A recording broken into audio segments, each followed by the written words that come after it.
òrìṣà Ìjẹ̀bú òrìṣà Ìjẹ̀bú àgbẹ̀wà níjà o ayé lé o òrìṣà Ìjẹ̀bú àgbẹ̀wà níjà o Awujale lórí o ajẹ́kìjẹ́ kábíyèsí o kábíyèsí o aláyé ọba wa kábíyèsí o kábíyèsí o aláyé ọba wa.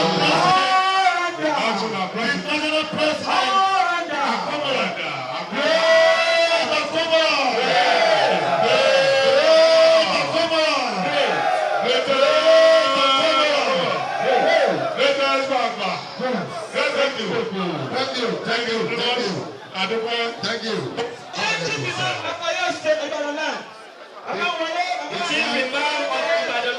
Yes.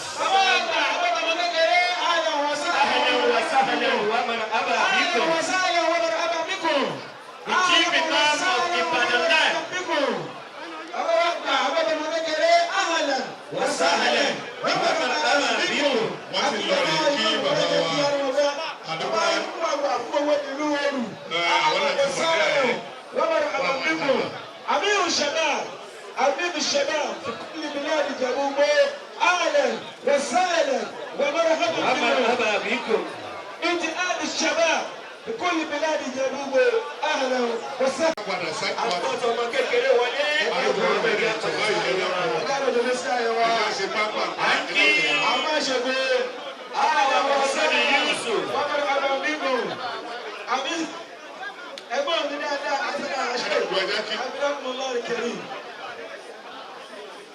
Gbogbo àwọn tí àwọn àdéhùn ti ẹja kúrò ń bẹ̀ ẹ bá mi sọ̀rọ̀ ní ẹ̀dẹ́kun àti fẹ́ bẹ̀rẹ̀ ètò báyìí torí ọlọ́run àwọn tá a wà níwájú ìké.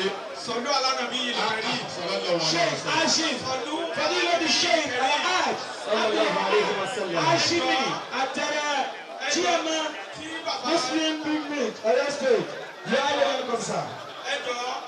أعوذ بالله من الشيطان الرجيم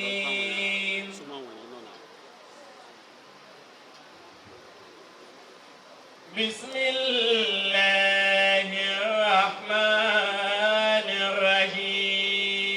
الرحيم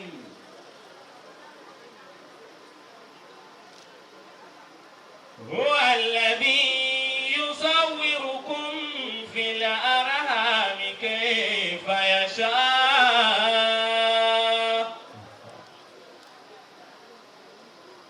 لا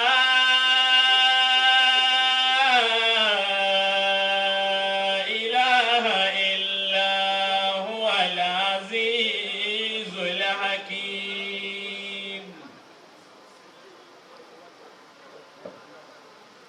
هو الذي أنزل عليك الكتاب منه آيات محكمات هن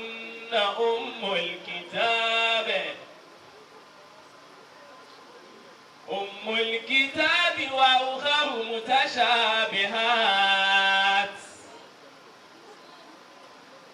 فأما الذين في قلوبهم زيغ فيتبعون ما تشابه منه ابتغاء الفتنة وابتغاء تأويله وما يعلم تأويله إلا الله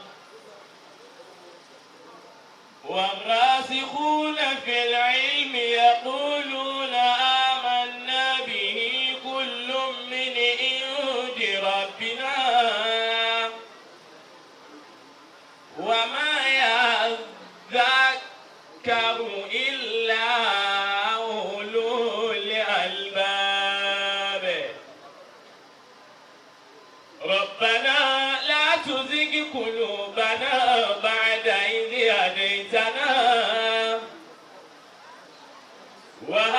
لنا من لدنك رحمة إنك أنت الوهاب ربنا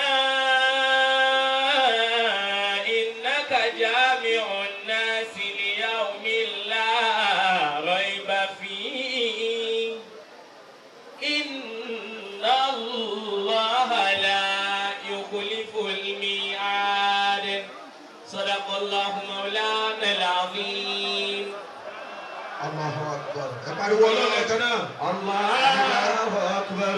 ẹ jẹ́ kí n bọ́ sí mọ̀mọ́dún ètò ṣùgbọ́n a gbọ́dọ̀ ṣe ìtọ̀sẹ̀ lọ́lọ́yọ́ a kí gbogbo àwọn orí adé ọ̀run kalẹ̀ ọ̀run òlẹ̀kẹ̀ tí wọ́n wà kalẹ̀ ẹ dákun ẹ bá ń ṣe kábíyèsí jẹ ẹ ṣe lórí ẹsẹ̀ yín ẹ bá ń ṣe kábíyèsí.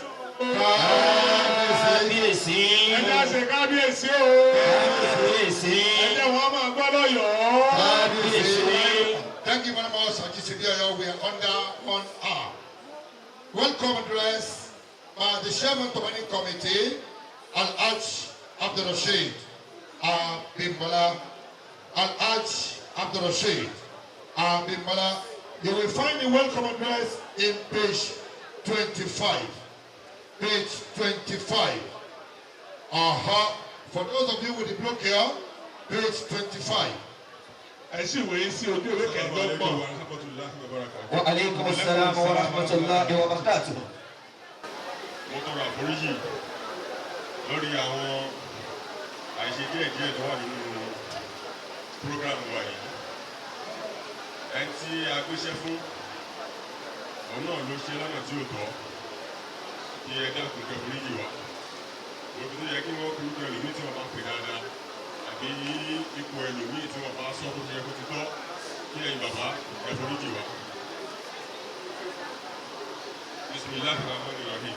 Chairman Turbanning Planning Committee speech by Alhaji Abdul Rashid Abimbola. Chairman Planning Committee welcome address delivered by Alhaji Abdul Rashid Abimbola today, 25th of August 2024, Safar 20, Yom Al-Hajj 1446 AH. Bismillahirrahmanirrahim. All praises and adoration I give to Allah subhanahu wa ta'ala who made this occasion a reality. May his peace and blessing be upon the noble Prophet Muhammad sallallahu alaihi wasallam, his household, companions, and all Muslims till the day of judgment. The Executive Governor of Ogun State, His Excellency Prince Dako Abiodun, MFR, CON, you are highly welcome, sir. The royal fathers of the day, led by His Royal Majesty, Alayelua, Oba Dr. S.K. Adetono, GCON, CFR, LLB, JP, Awujale, Ijebu, the paramount ruler of Ijebu land, and the President General of the State Muslim Council. His Royal Majesty, Alayelua, Oba Lawrence Jaye Oba Adebayo, Ojulomi 6, the Orimolusi of Ijebu.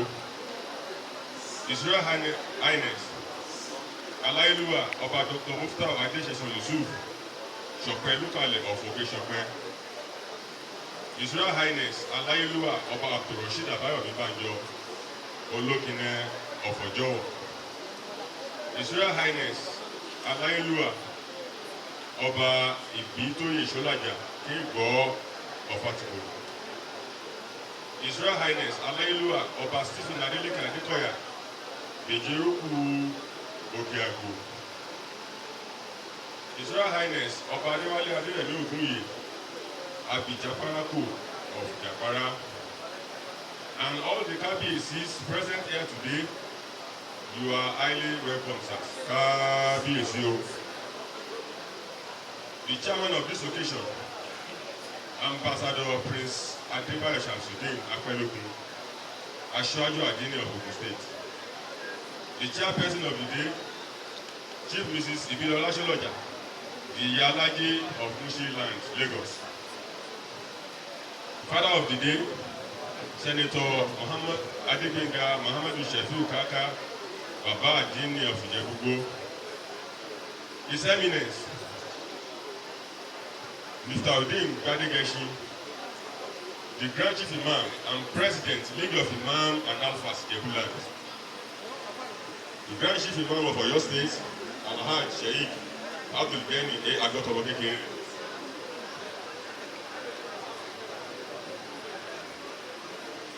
the Chief Host, Senator Abdurrahman Odalekon Mustafa, CON, Aṣáájú Adini of Ijebu and Ijebuland, Ààrẹ Mùsùlùmí of Ogun State. Distinguished ladies and gentlemen, the Chief Imam is the highest authority in a Muslim community or a particular Islamic institution, duly assisted by the Noibu Imam, Eketa Adini, has been turbanned today. The Imam is a leader who leads the congregation in prayers and serves as a spiritual guide, advisor, and teacher. Therefore, I pray for them and the Chief Mufasir for successful administration in their various offices. Amen. We are grateful to some of the chiefs and individuals who gave financial and moral support for the beauty of this occasion.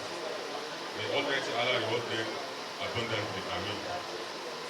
At this junction, I am appealing for the generous donation to the boss of the Central Mosque Ijebu, Wema Bank, account name Central Mosque Ijebu, account number 01202-85194.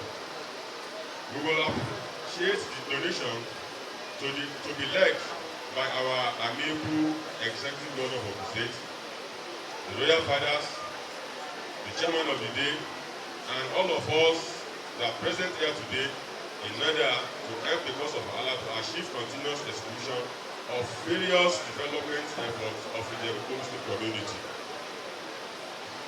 Quran chapter 2 verse 261 to 62.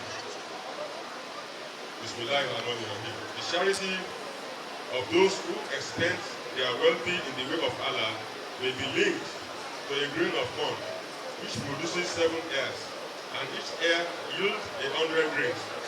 Likewise, Allah developed manifold the charity of anyone he pleases, for He is all embracing, all wise. Those people who expend their wealth in the way of Allah and then do not follow up their charity with reminders of their generosity, nor injure the feelings of the recipients, shall get their reward from their Lord. They will have no fear and no sorrow of any kind. I sincerely wish you happy stay and traveling mercy. Jazakumullahu khairan. Ma'asalam. Wa iyyakum. My salutation goes to my father, our father, the Baba Awujale himself. Also, my salutation goes to, the congratulations goes to the city and all the various KBCs. Today, I also would like to welcome the Chief Imam from to join us today. I also would like to congratulate the League of Imam and Affairs, especially led by the Grand Chief Imam of Ijebu himself, and also all the various government functionaries, the KBCs, the Reades, the Oloris, the various happy and lucky people from Ijebu and Akile Ijebu in general.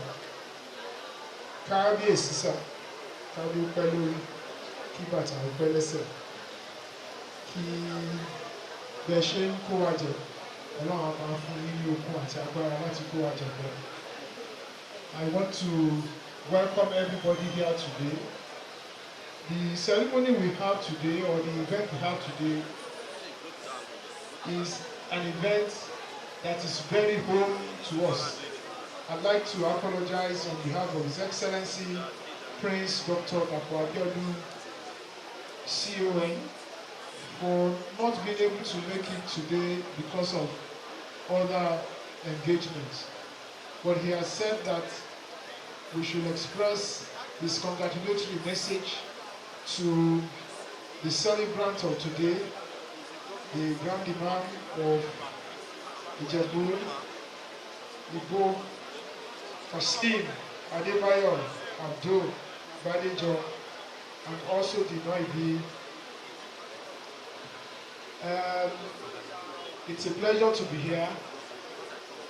Religious entities have always been something of very, very big importance and very strategic to His Excellency Prince Dr. Abiodun. And as such, events like this is a way of appreciating the people and the who have supported His Excellency over the years. But personally, the Chief Imam that has come to, that is being installed today, also has a very personal relationship with some of us who have been in the political class. He works until his nomination and appointment as Chief Imam. He was secretary to the party APC in Ijebu North. And tí èèyàn bá rí ọmọ ọba kò ń ṣe kó má rí dànsákì lára rẹ̀. Every time that we had related with him during that time, you will know that he's a man of integrity. He's not given to many words, but each word that he says, you will know that there is a lot of wisdom and high level of understanding in what he says. So please, everybody join me to congratulate the new Chief Imam, Kashim Adebayo Abdul Badejo, on this very auspicious occasion. I express His Excellency's goodwill messages to you for coming of age and having your own stance in the committee and the league of Imam. I'd like to, without further delay, welcome everybody here and congratulate all of us, because this is a success story for all of us in Ijebu North and Ijebu, Akile Ijebu in general. I'm also very happy that during my own time, I can witness the installation of the Chief Imam for Ijebu North. Thank you very much for listening to me. God bless. A round of applause for His Excellency. A round of applause for His Excellency. Represented by Dr. Yorubaland, Edo and Delta, the person of Al-Hajj Iskil Lawal, Sugar. Thank you very much. Ya Sali Jalali wal Kiram, La ilaha illallah wahdahu la sharika lahu, lahul mulku wa lahul hamdu wa huwa ala kulli shay'in qadir. Allahumma salli ala Sayyidina Muhammad wa ala ali Sayyidina Muhammad. Kama sallaita ala Sayyidina Ibrahim wa ala ali Sayyidina Ibrahim. Ya Allahumma Hamidum Majid. Allahumma barik ala Sayyidina Muhammad wa ala ali Sayyidina Muhammad. Sallallahu alayhi Ala Sayyidina Ibrahim wa ala ali Sayyidina Ibrahim fil alamin innaka Hamidum Majid. Kábíyèsí, kí adé pẹ́ lórí, kí bàtà pẹ́ lẹ́sẹ̀, kí ẹṣin ọba kojú kó pẹ́. A kí kábíyèsí, Imperial Majesty, kábíyèsí ní ìtòkòrúkọ Dr. Sikiru Adétọ̀nà, ọlọ́njẹ́ ká rí bàbá pẹ́ o. Àmín. Mo fi tí kábíyèsí, mo fi kí kábíyèsí Orimolusi ti Ìjẹ̀bú àti gbogbo àwọn kábíyèsí tí wọ́n wà bí, ọlọ́njẹ́ ká rí pẹ́. Àmín. Mo wá kí ìjọba tí His Excellency Prince Dr. Abiodun, CON, who ably represented here by SSG Dr. Tokunbo Alabi ó wá fi tiwọn kí our grand chief imam Akilẹ̀ Ijebu Ọlọ́run jẹ́ kí a rí bàbá pẹ́ ó kí chief imam ti gbogbo ìlú Ìbàdàn Ọlọ́run jẹ́ kí a rí bàbá pẹ́ ó wá fi tiwọn kí gbogbo ó kí wákìlì mùsùlùmí gbogbo ilẹ̀ Yorùbá àti Edo and Delta tí wọ́n jẹ́ consultant to Ogun State Government on Islamic Affairs ó wá fi tiwọn kí gbogbo àwọn imams and afa tí wọ́n wà lórí ìjókòó ó wá recognize Dr. Ifaye ó kí SA to the Governor of Political Affairs ọmọọba bíi Adélẹ́yẹ ó wá fi tiwọn kí gbogbo àwọn tí wọ́n wà ní orí ìjókòó ìmágbà àsìkò Quran 3:26 ó sọ wípé ó ní power belong to Almighty Allah. He bestow it upon whoever he wishes. Ní èní mo tún jẹ́ kí ẹ mọ̀ wípé Sayyidul Qawmi Adimu. Inshallah. Whoever they bestow power, chieftaincy upon, that person should see himself as the obedient servant of his community. He should not see himself as the superior boss or leader. You were called to come and serve. Kindly make sure that when they turban you today, try to propagate the names of Islam to the best of your ability. Try to do anything within yourself to avoid what the Lárúbáwá call mushkila, because when you avoid that one, you are able to discharge your best and you are able to do your best. You are able to propagate the names of Islam. May Almighty Allah subhanahu wa ta'ala guide those they want to turban today. And during their tenure, peace should reign in Ijebu and Islam in general. Rabbana wa ilam taghfir lana wa tarhamna lana kulana min al-qasirin. Rabbana atina min ladunka rahmatan wa ilana min amrina rashada. Rabbana la tuzigh qulubana ba'da idh hadaytana wa hab lana min ladunka rahmatan innaka antal wahhab. Rabbana afrigh alaina sabra wa thabbit aqdamana wa ansurna ala al-qawmi al-kafirin. ربنا اكشف عنا العذاب نشهد ربنا كلنا من ازواجنا وذرياتنا قرة اعين واجعلنا للمتقين اماما ربنا آتنا في الدنيا حسنة وفي الآخرة حسنة وقنا عذاب النار وآخر دعوانا الحمد لله رب العالمين.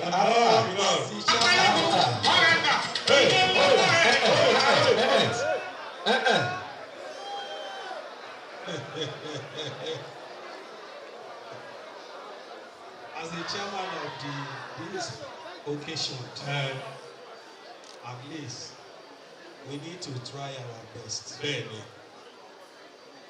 On behalf of Aṣíwájú Adini Ogun State, Baba Adini of Raymond Kingdom, I hereby. Ẹ máa gbọ́ o, àyàbá yìí.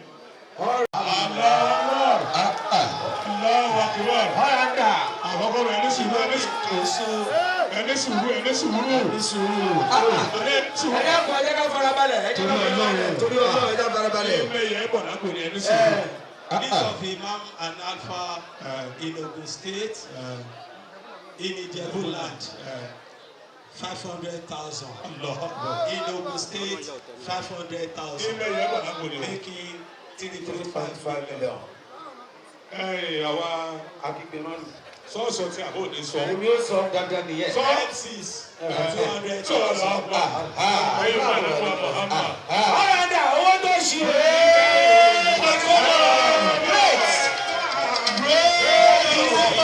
Great!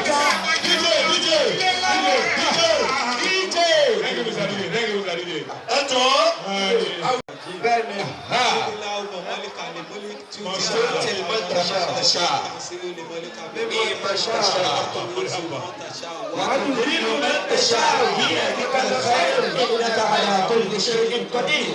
àfáàgbà. àwọn ọba ni aláṣẹ ọlọ́run ló yàn wọ́n síbẹ̀ wọ́n dẹ̀ ní ká máa fọwọ́ padà wọn lójú bẹ́ẹ̀ni ká máa fi jẹ ọba tí ọ. ọmọ kékeré ò lè mẹ́kọ́ jẹ. ọmọ rà ẹ̀fẹ̀ ìlera ọlọ́. oore mi. ìlera ọlọ́. búlàlà. gbogbo àwọn ọba wá mílíọ̀nù búlàlà. àwọn olórí náà bẹ́ẹ̀ bí. gbogbo àwọn ọba 1 million naira. àwọn olórí kọ́. ẹjọ́ respect is reciprocal. gaskiya ni. Awujale is here. Please. ẹ dẹ́kun ẹ jẹ́ ká ṣe báyìí. Please. ẹ má máa tó. The Olóyèbí of Bantale family. báyà sí àgọ̀. àní tóyìnbó ọmọ ìsìn. Ably represented by Alhaji Olóòkéwú. ẹjọ́. ọ̀ya àwọn ẹbí kábíyèsí ló fẹ́ sọ̀rọ̀ o. wọ́n ti ṣe kábíyèsí báwọn náà. kábíyèsí ni. wa aleykum salaam.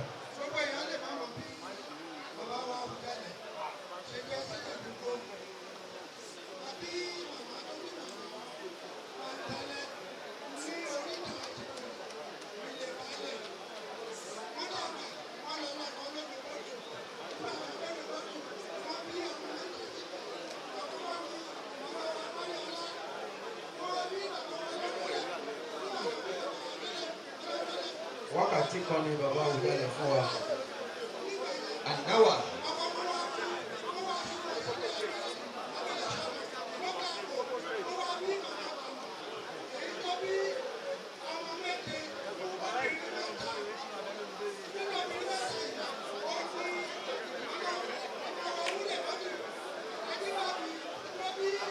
wákàtí kan ni bàbá Awujale fún wa níjòkó yìí.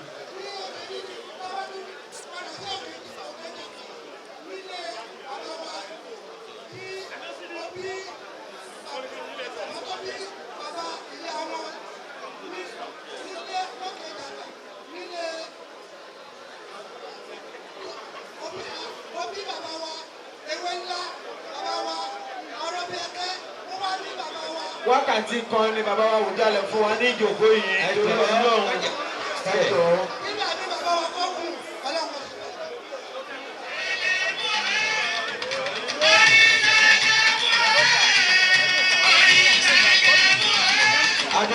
adúpẹ́. afa sadullah. aláṣìírí. abẹ́rẹ́ yẹn. your attention is needed here.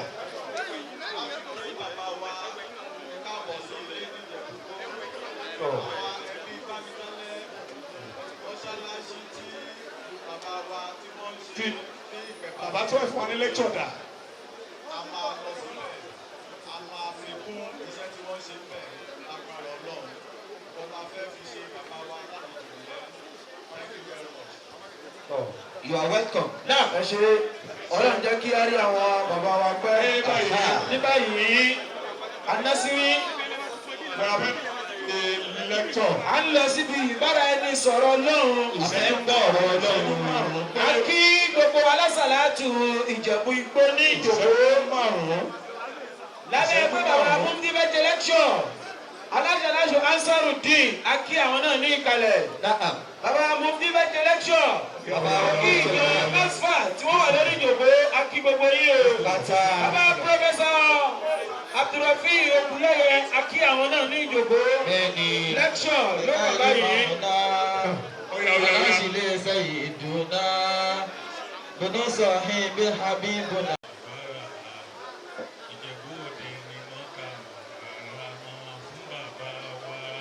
adúpẹ́ f'Olúwa ọba tó ń bàbá wa nígbà ogbó sí Ìjẹ̀bú Igbó. Ìjẹ̀bú Igbó ní Madinatu Munawwara. Ìjẹ̀bú Òde ṣáà ní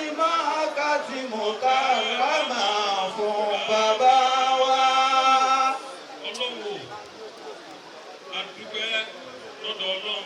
Alhamdulillah. Fún bàbá wa agbára Ọlọ́run nínú ayé. Ìyè Ọlọ́run lórílẹ̀. Oore Ọlọ́run fi ṣe oore fún wa tí gbogbo ayé mọ̀ bẹ́ẹ̀. Alhamdulillah. Bàbá wa ṣe nínú ìlú yìí. Bàbá ṣe ọmọdé lórí ilẹ̀ yìí, wọ́n ṣeré wá sílẹ̀ yìí. Wọ́n bá wọn lo ìgbà ọ̀dọ́, wọ́n ṣeré nílẹ̀ yìí. Bàbá máa sùn nílẹ̀ yìí nígbà míì. Bàbá dàgbà wọ́n lo ìgbà nílẹ̀ yìí. Nígbà òfó, Ọlọ́run fún bàbá wa bá wa nígbà òfó. Lọ́dọ̀ àdúgbò fọ́ba Olúwa. Adúpẹ́ fọ́ba Olúwa tó fún bàbá wa nígbà ogbó sí Ìjẹ̀bú Igbó. Ìjẹ̀bú Igbó ní Mádínátù Múnáwárà. Ìjẹ̀bú Òde ní Mákàtù Múkàrámà fún bàbá wa.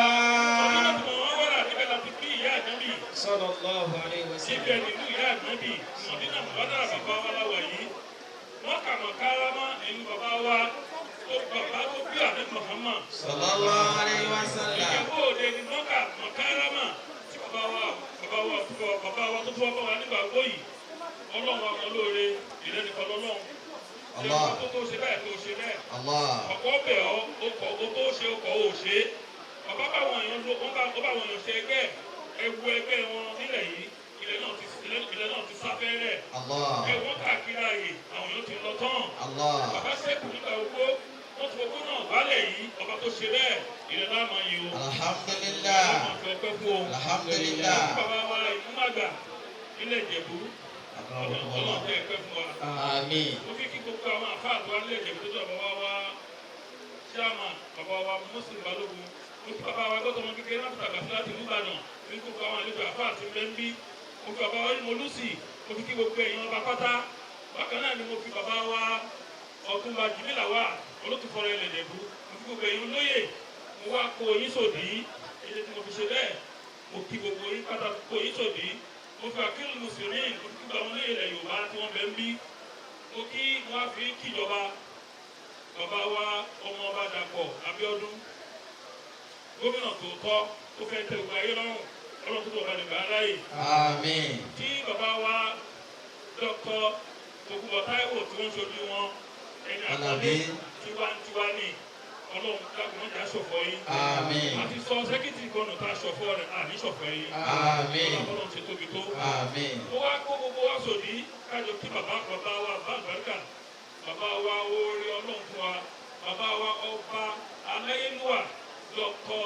Sikurulai Káyọ̀dé Adétọ̀nà ẹ̀bádàgbọ̀ ẹ̀bádìde tó Ọlọ́run tó lu ẹsẹ̀ yìí kájọ kí bàbá kání ọlá Fún kábíyèsí pẹ̀lú dẹ̀ra fún kábíyèsí ní gbogbo ọjọ́ pẹ̀lú dẹ̀ra ni ó ní gbogbo ọdún pẹ̀lú dẹ̀ra ni. Ọlọ́run àwọn tá a ṣe Ọlọ́run má fọwọ́ ìlànà ọ̀bà ló gbà Àmín. Adájọ́ kò lójú ogun mọ́jọ́ ṣe. mọ̀nira Àmín. lẹ́yìn ọ̀pọ̀ ìnira kan jáde òkú Àmín. ẹsẹ̀ ìbàwọ̀ lọ́balọ́ba ẹ̀yìn náà ní mọ̀nira orí adáwí sí ó sì kárí gbogbo ara yín ṣe é nígbà tí tòní le tó bàbá wa ní kékeré ni wọ́n jọba bàbá ìmọ̀ọ́mù kékeré ló jẹ ìmọ̀ọ́mù wá sí mi ṣe òpọ̀ wo kábíyèsí lọ́ka ìwé bàbá kábíyèsí Awujale tí bàbá fi tó ẹ jẹ́ kí wọ́n rí mi lọ́ka ìwé yẹn ó rí mú bẹ́ẹ̀ èmi kà ń bẹ́ẹ̀ lára tó rí mú bẹ́ẹ̀ ìmọ̀ọ́mù wa àná Blaki Isa àti àníyàn bàbá kábíyèsí bá wa du ẹ̀mí rẹ̀ bàbá Awujale lọ́dún dàgbà tó wọ́n bá du ẹ̀mí rẹ̀ kó má lọ. Bàbá Orimolusi wọ́n bá du ẹ̀mí rẹ̀ ní tọ́látọ́lá. Sẹ́nitọ́ Mustapha wọ́n bá du ẹ̀mí rẹ̀ tó ní pẹ̀lú gbogbo agbára. Gbogbo ẹ̀yàn lówó lẹ́yìn tẹ́ ṣé bẹ̀ níjọ́ náà ọba ẹlẹ́sàn-án sọ yín lẹ́sàn-án rẹ̀. Ṣùgbọ́n bàbá sọ kí nípa kékeré bàbá ní káwọn ọba múra láti wá owó káwọn bá tó gbé ìlú ní òtòjú àwọn káwọn ti kú tipẹ́.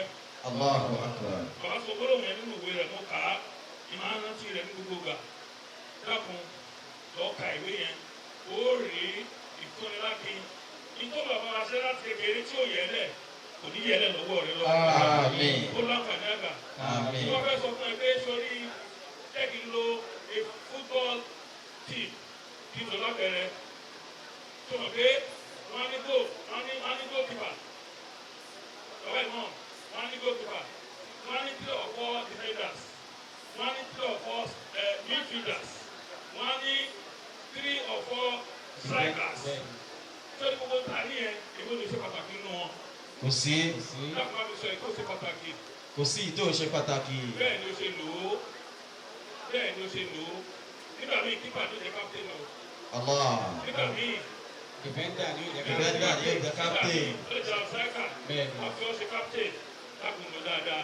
bẹ́ẹ̀ni. bàbá kábíyèsí bàbá Ọ̀yọ́ ọba Lámídì Adéyẹmí Aláàfin ìlú Ọ̀yọ́ ó sọ kọ́kọ́ nípa isa tí àyò nígbà wá láti ṣe ṣùgbọ́n mo fẹ́ bẹ̀ yẹn bá a ṣe fún ìmọ̀ọ́mù bàbá kan ní dọ́tẹ̀ ìlú òun wá wò yìí ó nígbà tó ń lọ́ba bàbá kábíyèsí ó lè yẹ kí àwọn olówó ilẹ̀ ìlú Ọ̀yọ́ àtàgbègbè rẹ̀ tí ọba ti bẹ̀ láàfin olówó tẹ kókó òun lọ́nà ló ń fi dé èèyàn ló ń fi bẹ̀ lọ́ba kábíyèsí aláyélúwà ọba tó ṣe é fún wa láti mú bẹ ní ìlú Ọ̀tà bàbá rán mi lọ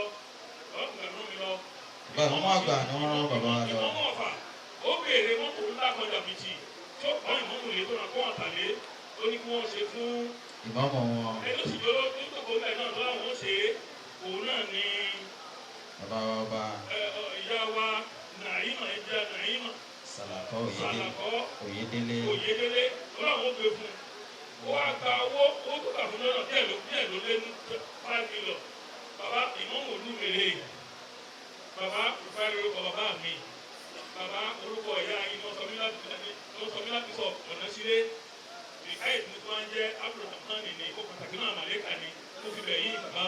Allahu akbar. ẹ bá wa dáwọ́ láti ìmọ̀ wa ẹ fi àwọn ọlọ́lá sọ fún àwọn tó sọ dé yàn ó máa jẹ́ pé ìmọ̀ òlu yín tí bàbá ìmọ̀ òlu yín ìlú bàbá yín tó bá yọ sí nìkan a settlement ìfẹ́ òkúlù láì àìmọ̀ bá lè jọ bá kí ẹ̀sán yóò bá lè jọ. Adáwọ̀lọ́ hayata o. ó ìmọ̀ tó jọba àdúgbò mi lọ ni. bẹ́ẹ̀ni wọn mọ̀ pé bàbá dé. bàbá níbi kíbi tá a bá dé yìí làgbà bẹ́ẹ̀ ẹ sọ ìmọ̀mù wa ní Ìjẹ̀bú tí o fẹ́ gbé owó lójú ní bá a sọ ní pàtàkì ssd ẹ̀jú ṣe wà fún gómìnà náà ló ṣe ń dáadáa mo bẹ Ọlọ́run náà wá ní ilẹ̀ ìmọ̀mù pé tí màá kẹ́kẹ́ kan kò dá house bill láì fún ṣe. أعوذ بالله من الشيطان الرجيم بسم الله الرحمن الرحيم وابتغ فيما آتاك الله الدار الآخرة.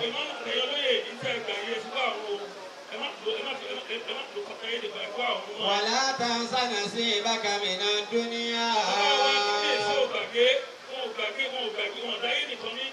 àwọn ní president general leader fún gbogbo mùsùlùmí àbòkù state kì í pàpọ̀ lọ́wọ́ ọba kábíyèsí àbámọ́ ayé wọn lẹ́sìn. ولا تنس نصيبك من الدنيا وأحسن كما أحسن الله إليك.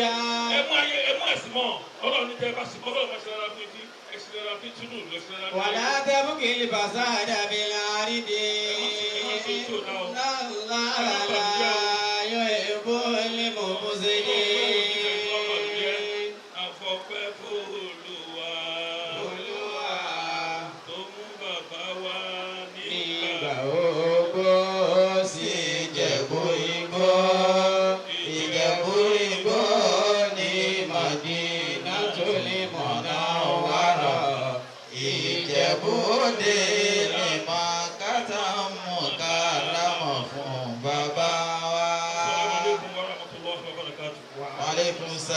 Imam Nasuruna. Ẹ bá mi gbé Ọlọ́run tóbi. Ẹ gbé Ọlọ́run balógo. The executive commissioner, honorable commissioner for community development and cooperative Ogun State. Allahu Akbar. Thank you very much. Nínú yìí, ó di ẹlẹ́kẹta ní Saki bàbá. Tí wọ́n ti wà ń bí akérògbò àwọn olóṣèlú ńláńlá tí wọ́n tẹ̀lé SSD wá sí àyè lọ́jọ́ òní. A fẹ́ tètè wé láwọn ní. Nípa àgbààgbà. A fẹ́ lọ síbi donation. Bàbá wa Dr. Talabi please. àwọn ni àkọ́kọ́ fún ní. Akí ìwọlé màmá wa Chief Mrs. Ibilola Jumla. The chairperson of today's occasion. Àwọn wọlé bọ̀ lọ́wọ́lọ́wọ́. Màmá wa Chief Mrs. Ibilola Ṣẹ́lájà. The chairperson of today's occasion. Fa'ahla wa sahlan. Marhaban bikum. Under 1 hour, please. Under 1 hour, please. Under 1 hour, please. Gbogbo ìgbà tí n bá ti ń sọ̀rọ̀, ní máa kí Kakanfò Awujale. Ní máa kí Kakanfò Awujale. Donation from Àjàmọ́ kí bàbá wa the executive. Donation from the executive governor. His Excellency. His Excellency. CFR, Deputy, the best performing executive governor in Nigeria today, a political lexicon, a political juggernaut, a political icon, a political encyclopedia.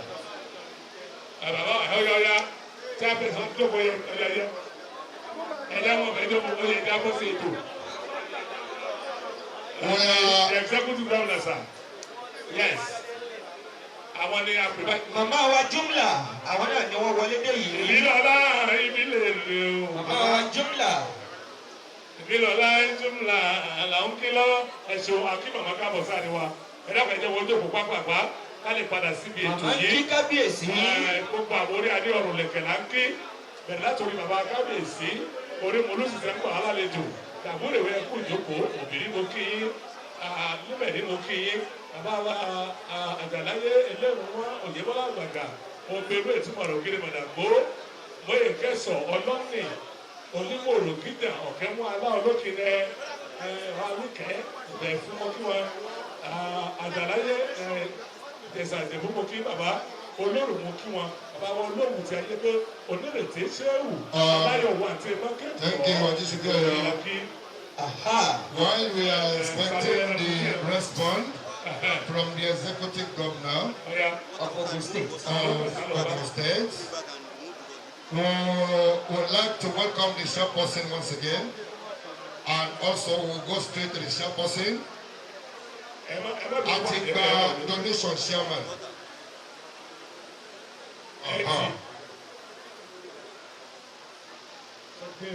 Allahu Akbar. Bí ẹ ṣe mọ̀ pé gómìnà wa wọn ń ṣe aláriwo ìta gbogbo ètò tó yẹ kó ṣe náà ti ṣe. Allahu Akbar. Tẹ̀gbẹ́ o. Allahu Akbar. So thank you very much, sir. Adúgbòlò gómìnà wa. Let's move to the chairperson. Under 1 hour, please. Ìjábọ̀sí ẹgbẹ́ ìdùnnú pé àti ìdí ẹ̀rọ mi ibi tẹ́ ẹdí bá wà yìí owó là ń gbà lọ́dún. Ibi donation lè dé bá wa. Bàbá wa tí wọ́n jẹ́ chairman of location wọ́n ti announce donation wọn. Ẹ jẹ́ kí a ṣe pátá àbátọ́ ní bàbá kábíyèsí Awùjalè ní Parliament of Ijebu land. Bàbá òní fẹ́ máa tẹ̀síwájú ọ̀yá. Ṣé ẹ sọ ni àbí kásùmọ̀ yín? Donation. Bẹ́ẹ̀ ni nà. Wọ́n ní not to be announced NTA. Wọ́n ní àwọn náà ṣe tàwọn. Kábíyèsí Alẹ́wà. Ẹ̀sìn kọ́ bá wọn ní àwọn sì máa bá wọn ṣe sí. So thank you very much. NTA ni not to be announced.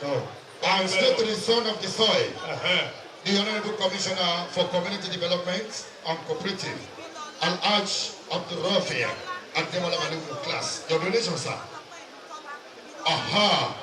Money not to be announced. NTA náà ni ti Dr.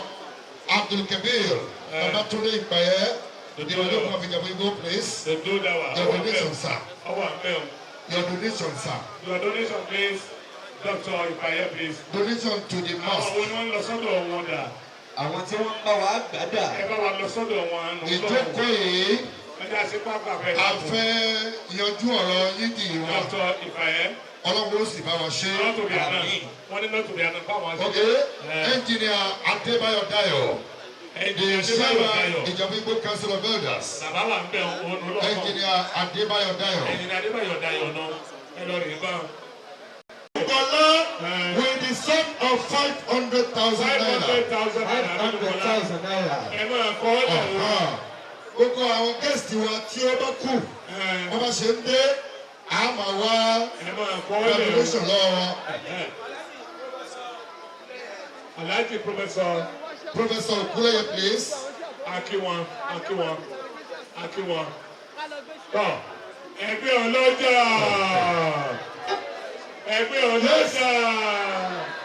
ẹkú ìjókòó akíyàn. Let's move to Ọ̀túnba Yinka. Okay. Your donation, sir. Ọba ṣèlú ọ̀fàgọ́rẹ̀. Yes. Ọ̀túnba Ọláyínká. Aláàjì wa mi ka yín ìkélé ọdún. Ìdè kìlódé. A fẹ́ lọ owó lọ́wọ́ ní báyìí. Ọjọ́ wọn dàpọ̀ wọ́n tù. Ọ̀yá. Ẹja ṣe ní káwọn kóbó. Ẹgbẹ́ alásàlátù akíyìn ẹ̀dì ọmọ pẹ́. Ọlọ́run Aláàjì wa sọ̀rọ̀. Sàràkí Àdínì. Sàràkí Àdínì. Gbogbo ìjẹ̀wúgbó. Sàràkí Àdínì Ìgbò. Chief Mikael Rabiu. Ti Mẹ́ńká Ilà Not Rábìò. to be announced. NTA. Ọ̀yá ẹja ṣe pé ìbákàbá. Sọ̀pẹ́lú kalẹ̀ kú àlejò wa. Bèjẹ́ ló kù mọ́ kí ẹ kú àlejò wa. Aláàjì wa Míkálì Adéyẹdẹ́gbẹ̀rẹ̀. Sàràkí Àdínì gbogbo ìjẹ̀búgbó. Ọdún wa ní owó ńlá. Èlò. Ọlọ́run not to be announced. NTA. NTA. Gbogbo àwọn ìmọ̀ọ̀mù tí wọ́n wà ń kalẹ̀ akíyé o. Ẹ̀kọ́ àfọmọ́nìyàn. Gbogbo àwa Sẹ́ríkì tí a wà ní kalẹ̀. Sẹ́ríkì Hausawa gbogbo ìlú ìjẹ̀búgbó 20,000 Sẹ́ríkì naira. Hausa wa. Sẹ́ríkì Hausa Tọ́ 30,000 naira. Ko jama'a. Ala te gemu. Ko kala wannan kudi sosai. Wannan kudi daga zarki Hausawa. Tun gaba Hausa Ijebu Igbo. 30,000 naira. 30,000 naira. Ó ti jẹ́ nù. Bàbá wa ti sọ̀rọ̀ nígbà wà Hausa akíyẹ kú jòkó. Bóyá gbogbo àwọn ẹgbẹ́ tó wà ń bí. Ansarudeen. Àti gbogbo àwọn ìjọ Nasfat. Àti gbogbo àwọn ìjọ Ansarudeen. Islahudeen. Everybody. À ń lọ síbi láwọn ní gbogbo àwọn gẹ̀ẹ́sì tá a bá ti dé ká máa fi donation wa ká máa fi ránṣẹ́ síwájú. Ọlọ́run á sọ kálukú lẹ́sàn-án. Torí àsìkò tó ìgbà wá, bàbá wa Awujale wà lórí ìjòkó àfẹ́dá kan. Bàbá kábíyèsí Awujale. Aníkìláyà sàn. Gbogbo ẹni tó bá fẹ́ fún ìjẹ̀búgbó ní owó ìmájẹ̀ tó yé adápadà sí nítorí Ọlọ́run. Àmà ìtètè gbólóbò ní ìjà bàdàgbàtà àti ìgbógbàjẹ. Bàbá kí ẹ kú jókòó. Ọlọ́run túbọ̀ lọ́ra ẹ̀mí yín. Ẹ kò wá jẹ pẹ́. Báyọ̀ wẹ̀ sì lè pẹ́ tó. Ẹ ní kọ̀pátẹ̀lẹ̀ kù jẹ mọ́. Báyọ̀ wẹ̀ sì lè pẹ́ tó. Àdéfẹ́ gbàgbó jẹ fún yín. Ẹ bá ṣe kábíyèsí o. Ọya Kristela. Sọlú alánàbí ìkẹrí Sallallahu alaihi wasallam. ní orúkọ bàbá wa Awujale. Ọlọ́run jẹ́ kí bàbá pẹ́ fún wa. Má ṣe léyìí ní àṣemọ fún wa. Bàbá wa Grand Chief Imam of Ijebu land. Ọlọ́run jẹ́ kẹ́kẹ́. Mo kí bàbá wa tí wọ́n jẹ́ SSG wa ní Ogun State. Gẹ́gẹ́ bí Mufti ti ṣàlàyé fún yín, ṣàdúrà fún yín lẹ́ẹ̀kan, ẹ̀ ní kú sórí oyè o. Mo wá tún fi eléyìí kún ẹ̀ ní fìtìjú kúrò lẹ́nu iṣẹ́ ìjọba. Ọlá àti tòbí lọ́dọ̀ Ọlọ́run. Iyì wa lẹ jẹ́, Ọlọ́run kó má dà yín láàmú. Nítorí àsìkò, òde tí bàbá Awujale bá wà, a ní ṣe bí bó ti wù wá. Ní ọ̀dọ̀ wa bí àwa máa ń bẹ̀rù ọba wa ni. A máa ṣe introduction, a máa wé láwà nípọ̀ lẹ́ẹ̀kan ṣorí. Kì í ṣe pé ká kọ́ ṣe introduction lẹ́tọ̀, ká bá tún gba owó ní lọ́tọ̀. So ní mo fi àsìkò yìí pé ìmáàmù wa tuntun wípé kí wọ́n máa bọ̀, kí wọ́n máa bá wa gbé tí àwọn wá síbí. The chairman Ijebu Igbo Muslim community. Àwọn ni kí wọ́n bá wa tẹ̀lé ìmáàmù wa. Àwọn ni wọ́n fẹ́ pírẹsẹ̀ntì ìmáàmù fún wa pé níjẹ̀bú Igbó ìmáàmù tí gbogbo wa tá a jọ fọwọ́ sí rèé níjẹ̀bú Igbó the chairman Ijebu Igbo Muslim community. Ẹ jọ̀ọ́ tí àsìkò bá tó ẹni tí bí yóò bá kàn kó má wulẹ̀ wá bí yìí o. Ẹ jọ̀ọ́. Chairman. À ń wo aago ní tá a bá wá wé láwà nítọ́ gbogbo àwọn tó kù tá a ti pè fúnilẹ́sàn á padà pè wọ́n àgbọ̀rọ̀ náà ìdẹ̀rẹ̀ dúró. bàbá wa mo kí gbogbo ìjókòó ẹni tí chairman mú wá rèé bàbá kábíyèsí mo kí ilẹ̀ kan sí wọ́n ní chief imam Ìjẹ̀bú mo kí wàkílù gbogbo ilẹ̀ Yorùbá Edo and Delta ẹ kú ìjòkó ẹ ṣeun gan ẹjọ́ ta ni ẹ mú wá sí ọ̀dọ̀ àwọn bàbá gẹ́gẹ́ bí chief imam. Ọwọ́dù kọ́sì abdulatif Bádéjọ láti ìlú Jàpárá. Allahu Akbar. Allahu Akbar. Ẹgbẹ́ ọlọ́run tóbi. Allahu Akbar. Bàbá pírẹsidẹ́ntà iṣẹ́ ìní kì í ṣiṣẹ́ ọmọdé báwo ni mo ṣe fẹ́ mú chief imam dé ọ̀dọ̀ bàbá Awujale àfi kẹ́yìn fúnra ara yín wá mú lọ hàn wọ́n lọ́rùn ẹ̀jọ̀ sá mi ì tó bẹ́ẹ̀ ẹ ṣe kábíyèsí o. Kábíyèsí. The only return of 81 in new family. In fact, you highly recognize. Your column at dinner of Ijebu land. Haji Abdulganiyi Adétutù kò sígbà tí ó tutù lọ́dọ̀ rẹ̀ wọ́n láì tàbá. Bàbá sà ẹni tí wọ́n mú wá rè gẹ́gẹ́ bí ìmọ̀ náà.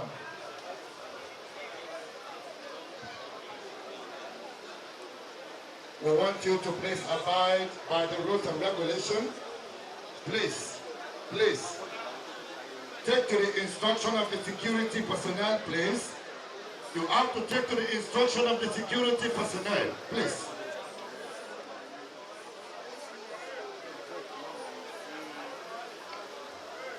Bàbá wa ń ṣe.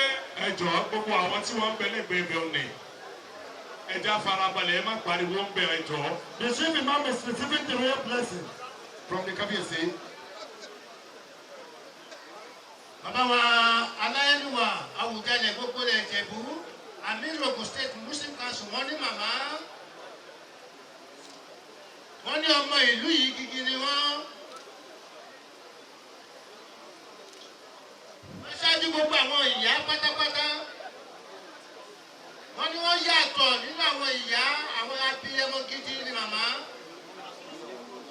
Bàbá kábíyèsí wọ́n ń sọ níwájú gbogbo àgbáyé pé màmá tọ́jú àwọn gidi wọ́n tọ́jú gbogbo ọmọ tí wọ́n bí.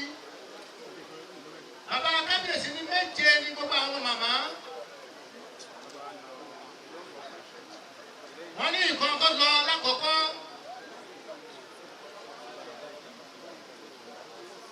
Ìkan tún lọ ní àṣetọ Ọlọ́run nígbà tásìkò tún.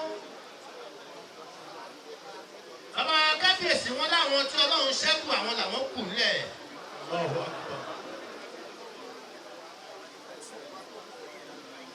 Bàbá kábíyèsí Awujale gbogbo lẹ̀ Ìjẹ̀bú wọn náà dúpẹ́ lọ́wọ́ Ọlọ́run fún màmá.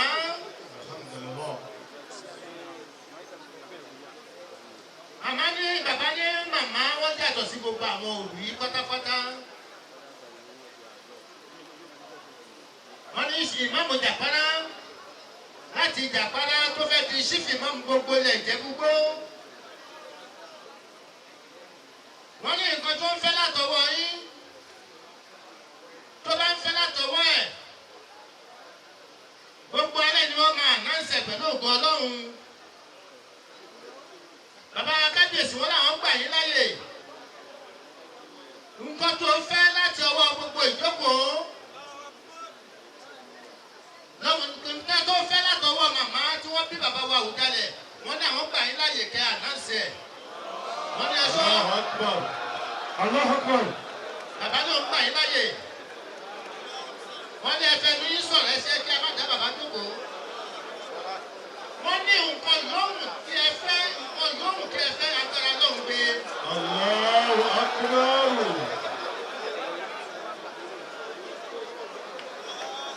Bàbá wa Chief Imam Tobi wọ́n fi jẹ́ gbọ́ Tobi. Wọ́n dàbá wọ́n ní mọ́tò làwọn fẹ́. Allahu Akbar. Kábíyèsí Ọlọ́run jẹ́ kẹ́ pẹ́ fún wa. Mọ́tò tuntun. Bàbá wa Awujale wọ́n ní pẹ̀lú òkú tí Ọlọ́run àtìlẹ́yìn Ànábì Muhammad. Sallallahu alayhi wa sallam. Láàárín ọ̀sẹ̀ kan bí kúndùn ti láì tàhánà. Máa gbé mọ́tò yẹn dé.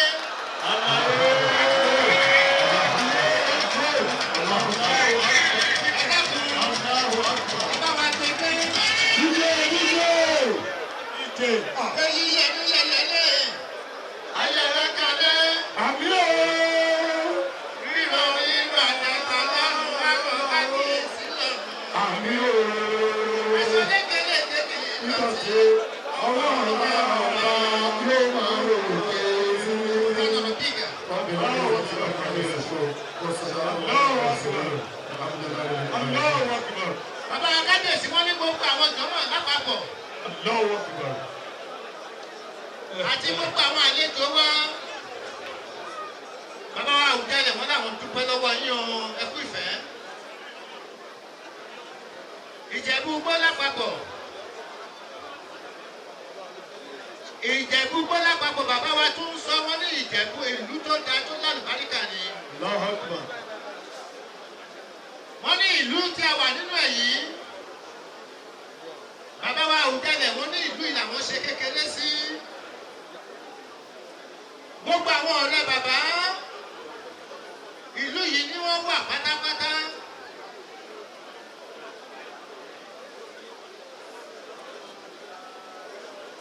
Bàbá wa kábíyèsí wọn làwọn dúpẹ́ lọ́wọ́ yín o. Alhamdulillah. Bàbá wa Awujale wọ́n ní ó ṣeé ṣe kí kálukú wa ó má mọ̀ lámọ̀dájú wípé ìlú Ìjẹ̀bú. Allahu Akbar. Bàbá wa Awujale wọ́n nígbà táwọn ṣe primary school ó yàtọ̀ sí àsìkò tiwa ẹsẹ̀ làwọn fi ń rìn lọ táwọn fi ń bọ̀ pẹ̀lú pátọ́tò àwọn lórí. Tójò bá rọ̀ wọ́n ní màmá tó bí ìyá wọn àtẹ ni wọ́n máa gbé ní bàbá lórí àtẹ òun náà ni wọ́n máa gbé ní wọn lórí táwọn máa gbé lọ sí skul. Illallah Muhammadu Rasulullah. Gbogbo àwọn màmá náà pátápátá kúrò àgọ́ bísímìláì fún gbogbo wọn. Bismillahir Rahmanir Rahim. Qul huwa Allahu ahad, Allahu samad, lam yalid wa lam yulad, wa lam yakul lahu kufuwan ahad. Bàbá wa síbi màmá kílẹ̀ Ìjẹ̀bú pátápátá láti Ìjẹ̀bú Òde. Wọ́n ní kẹ́ bá wa ṣe ètò yìí kó lárinrin kó lálùbáríkà. Wọ́n ní ẹ̀yin àtàwọn ọ̀dọ́ ọmọ yín. Wọ́n ní owó 10 million bàbá òṣìṣẹ́ ọ̀hún. Allahu Akbar. 10 million naira. Allahu Akbar. Allahu Akbar. Allahu Akbar. Allahu Akbar. Bàbá wọ́n ní ẹgbẹ́ fún alágbára Ọlọ́run. Bàbá wọn gbé fún wa pẹ̀lú òkú Ọlọ́run 10 million naira. Allahu Akbar. Bàbá ò sì ṣiṣẹ́ mọ́ lọ ṣọ́ọ̀kìsì Allahu ọ̀tá Akbar. ọ̀tá. Gbogbo àwa ìmọ̀. Bàbá ọ̀jà ni yín bá o. Nasiru Bello dà. Wọ́n mi. Gbogbo àwa ìmọ̀. Gbogbo àwa Bàbá ìmọ̀. kábíyèsí wọ́n ní gbogbo àwọn ọmọ ìyá àwọn oníjẹ̀gbúgbó. Wọ́n wà níjẹ̀gbúgbó yìí. Wọ́n wà ń bí. Wọ́n ní ṣé bàbá wa Rọ́bì wà ń bí. Bẹ́ẹ̀ni. Bàbá wa Rọ́bì. Bàbá mi Rọ́bì wọ́n ní kẹ́ ẹ máa bọ̀. Ayé ti pè yín. Ó ti ń bọ̀, ó ti ń bọ̀. Ọ̀pẹ ló yẹ lónìí, ó ń bọ̀. Óyá pọ̀sẹ̀sẹ̀. Ẹ kúrò lọ́nà, ẹ kúrò lọ́nà fún ẹ kúrò lọ́nà fún. Wọ́n ní kí wọ́n máa bọ̀. Fún bàbá ń pè ọ́. Allahu Akbar. Bàbá wa Rọ́bì lóde yìí. Lọ. Wọ́n ní ẹ dáhùn sọ́dọ̀ ìmáàmù yìí o. Wọ́n ní ṣe ni ká sọ fígọ̀ níjòkó wa ń bí báyìí. Bàbá wa Rọ́bì wọ́n ní lágbára Ọlọ́run àti ní àṣẹ yín àwọn fún wọn ní 2 million naira. Allahu Akbar. Allahu Akbar. Wọ́n ní bàbá wa Láídé Fowóṣiré ṣé wọ́n ti dé. Láídé Fowóṣiré. Láídé Fowóṣiré ṣé wọ́n ti dé. Àwọn Fowóṣiré bí bẹ̀rẹ̀ bá sọ ọ́lá. Wọ́n ní ṣé wọ́n ti dé. Ṣé wọ́n ti dé? ọmọ Fowóṣiré mi bẹ bá bẹ̀rù kárí. Aláàjì wọ́n ní ṣé Láídé Fowóṣiré ti dé. Wọ́n ní wọn ò tí ì dé. Bàbá wọn ní wọn ti dé. Allah. Bàbá wa Awujale wọ́n làwọn adáhùn fún Láídé Fowóṣiré. Wọ́n ní Láídé wọ́n ní ìkan nínú àwọn ọmọ àwọn ni. wọ́n ní ìmáàmù yóò tí ì ní ilé tiẹ̀ lórí o.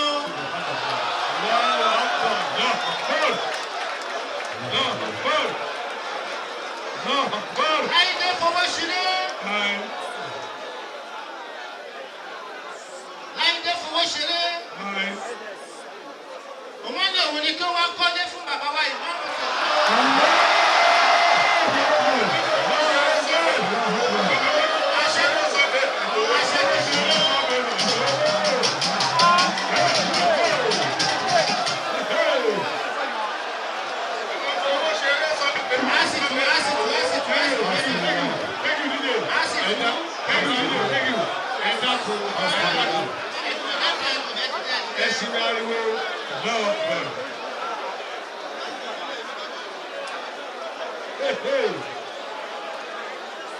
Allahu Akbar.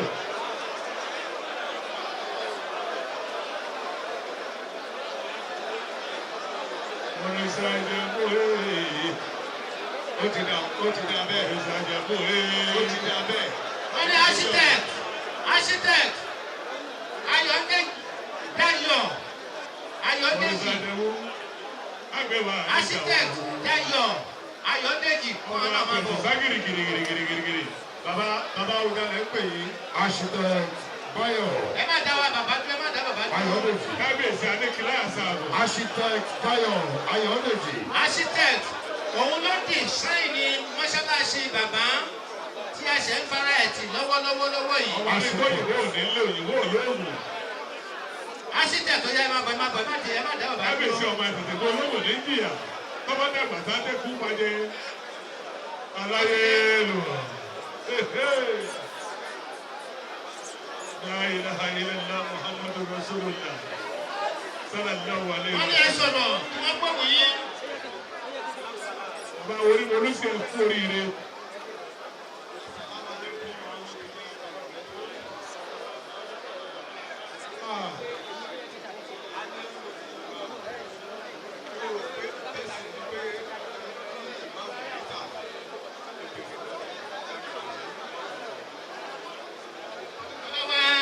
Architect wọ́n ní àwọn gbà yọ̀dá lọ́wọ́ bàbá wa Awujale pé àwọn á rí ìmáàmù lẹ́tà àwọn á bèrè tó fẹ́ káwọn ṣe fún àwọn.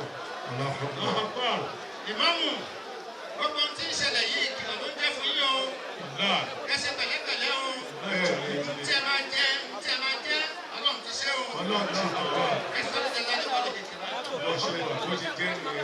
Congratulations, Baba Imam. Congratulations. Wọ́n ní bàbá wa dọ́kọ̀. Bàbá wa kábíyèsí, wọ́n ní bàbá wa lówàyé. Dọ́kọ̀ Babátúndé lówàyé. Dr. Babatunde Lówàyé. Wọ́n yégún gbogbo ilẹ̀ Ìjẹ̀bú gbó. Wọ́n ní wọ́n ti ra mọ́tò wá fún Síkìmà.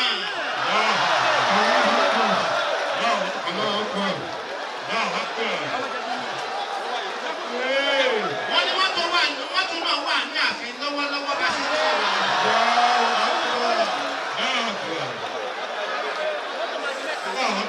Wọ́n ní ẹ jẹ́ kí a tẹ́wọ́ ká bàbá. Ìgbẹ́ èyí máa dùn tó.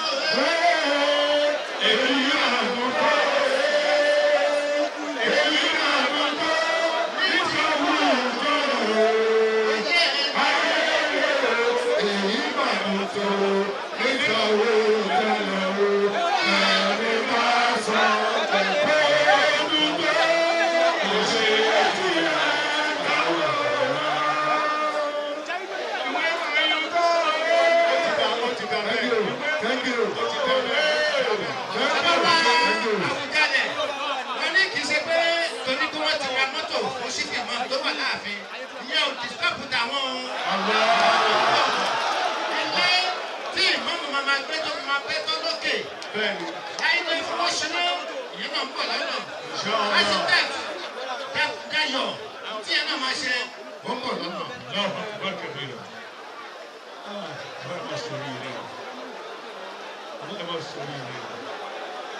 Bàbá wa Awujale, wọ́n náà wá bẹ gbogbo Ìjẹ̀bú gbó lápá lápapọ̀. Allahu Akbar. Gbogbo àwọn mùsùlùmí wa pátápátá ti ń bẹ ní Ìjẹ̀bú Igbó ẹ dákun. Òkè Ṣọ̀pín ní Ọ̀jọ́wọ̀ ní Àtìkòrì ní Òkè Àgbò ní Jàbálá ní gbogbo yín lápapọ̀. Yídì kan ṣó. Bàbá wa Awujale ní yídì kan ṣó. Yídì kan ṣó. Inshallah. Inshallah. Kí kálukú má ṣe tiẹ̀ lọ́tọ̀ọ̀tọ̀. Inshallah. Allahu Akbar kabira. Àṣẹ ti bọ̀. Bàbá wa Awujale wọ́n ní ìlú yìí làwọn wà táwọn ń ṣe skul.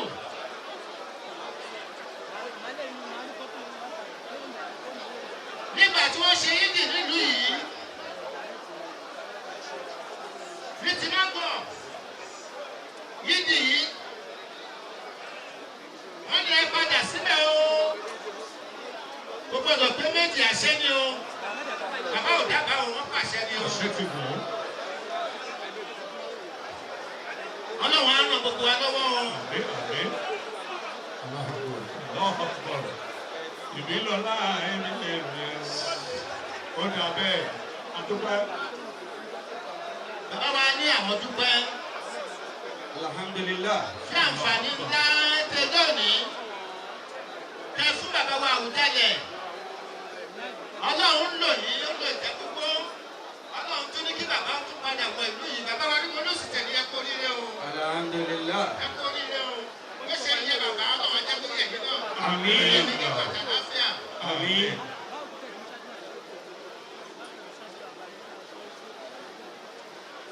Allahu Akbar. Allahu Akbar.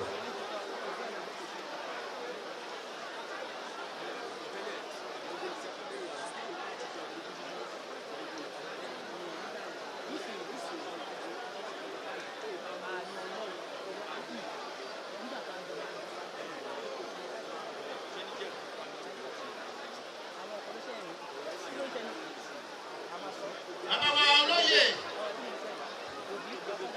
Bàbá wa olóyè Tìmílà Wal Ajílọ́ba. Olóòtú fọ̀rẹ́ gbogbo ilẹ̀ Ìjẹ̀bú. Wọ́n fi ń tó bàbá wa Awujale létí ń bì yìí. Wípé yídì yẹn tí ò bá tó yín tó bá máa ní ìdí àtúnṣe. Wọ́n láwọn adáhùn fún un. Bàbá Awujale olóòtú fọ̀rẹ́ gbogbo ilẹ̀ Ìjẹ̀bú. Wọ́n ní yídì Ìjẹ̀bú gbọ́ tí ò bá tó yín àti tó bá ní ìdí àtúnṣe. Wọ́n ní ẹgbẹ́ sáwọn pẹ̀lú ọlọ́run. Bàbá ṣe ń gbàgbọ́ àwọn àmì. Tó bàbá wa olóòtú fọ̀rẹ́ Ajílọ́ba àwọn Ìjẹ̀bú gbọ́mọ́ sọ ní sìkà àwọn tí ní ilẹ̀ tó lè gba àwọn. Wọ́n ní ètè kàṣíwà nílẹ̀.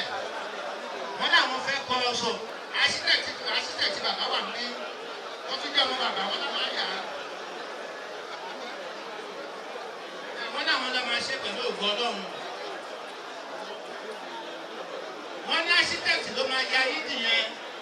Tó máa bá ìgbàlódé mu pẹ̀lú ògùn Ọlọ́run.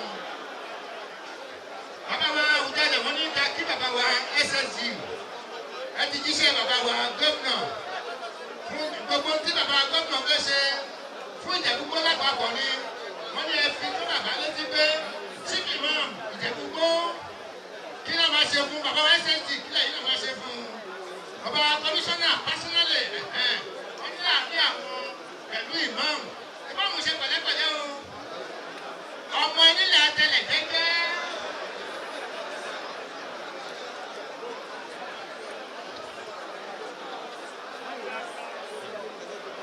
Bàbá wa síbi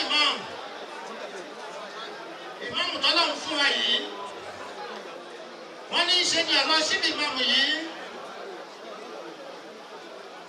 bí nǹkan tó wà ní Báíbùlù wọ́n ní ṣe ǹjẹ́ nǹkan rere lè ti Násárẹ́tì wá ǹjẹ́ nǹkan dáadáa lè jáde láti Násárẹ́tì.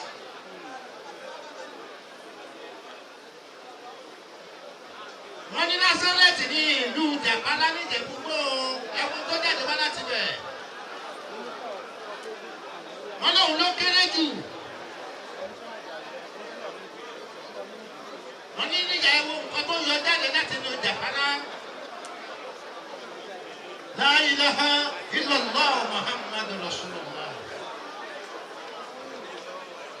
wọ́n ní síbi máa ẹ kú oríire o. wọ́n ní ẹ kú oríire o. wọ́n ní ẹ kú oríire o.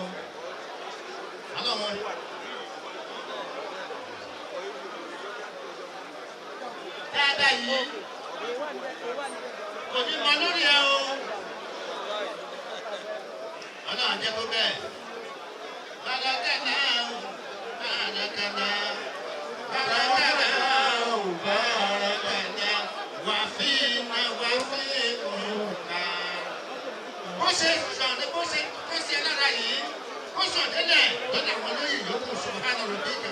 رب العزة عما يصفون والسلام على المرسلين والحمد لله رب العالمين. We are welcome the arrival of bàbá wa èèyàn wa ẹni wa dáadáa. ẹ dákun wá sí tún lè la ìmọ̀mọ́ àgbà wọn adúpẹ́ lọ́dọ̀ Ọlọ́run. Bàbá Alẹ́kọ̀ọ́ Mustapha. ẹ dákun tó bí láwọn Aha.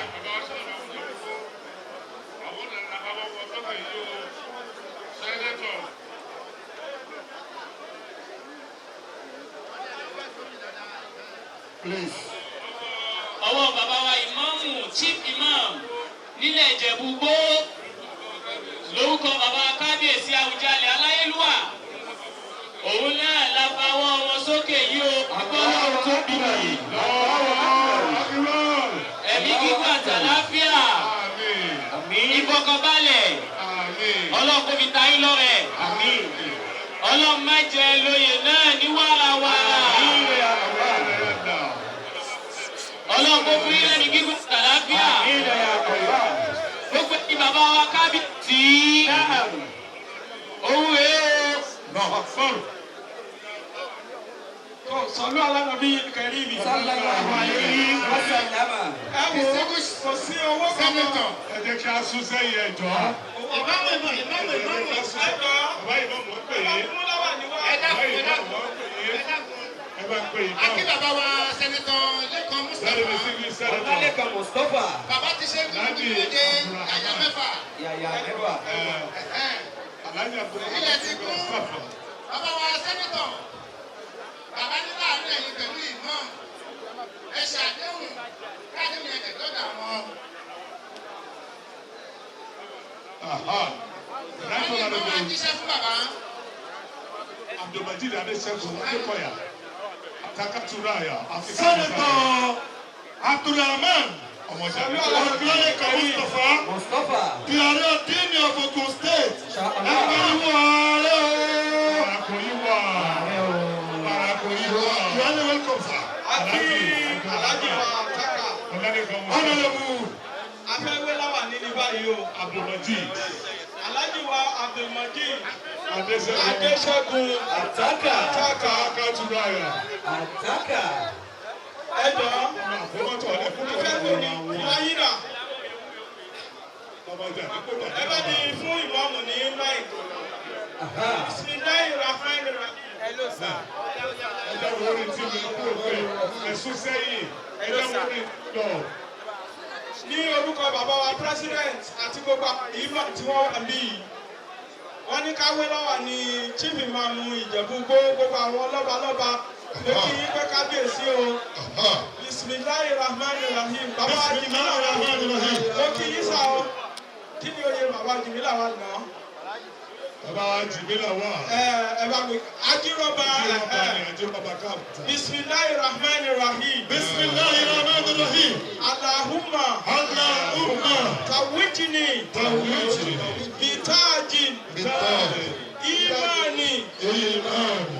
Warahma. Warahma. Bijayi sayyidil wara. Bijayi sayyidil wara. Ẹ̀dọ̀ ẹnì kọ̀ọ̀kan ní local government kọ̀ọ̀kan. Ìjọba òde local government. hello guys you drop the phone down. Honourable Abdulmajid Adéṣẹ́gun Ataka Turaya. ọmọ jàdígbò jàdímọ̀bà ọmọ àkómọ́tò ọ̀lẹ́ kó tọ̀ ọ̀lẹ́ àwùjọ àwọn. Aṣíwájú Ataka Turaya. Ọmọ ẹgbẹ́ ṣàkóso. Aṣíwájú Ataka. Alida, Alida, Àlẹ́dá Alida, àlẹ́dá Alida, àlẹ́dá Alida, Alida, Alida. Ẹ jọ ń torí Ọlọ́run. Ẹ jẹ́ kí àwọn ìyá wọn ríran.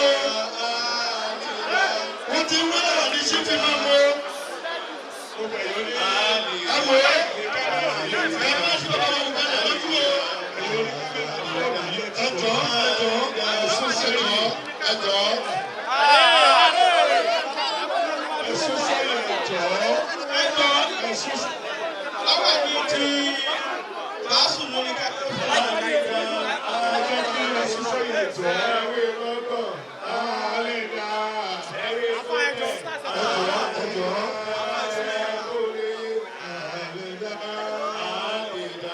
Ẹ má jẹ́ àwọn kábíyèsí lójú.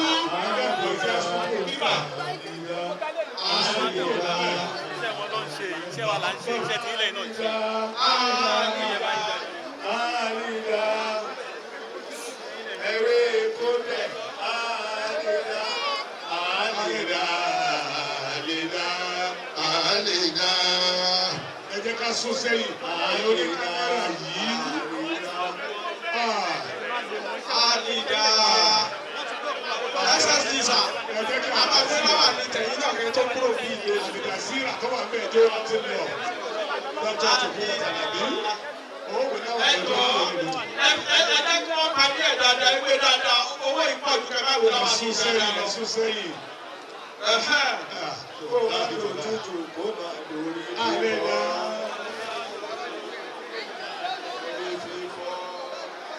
Is unprecedented. Alájà Abdulrahman Mustapha.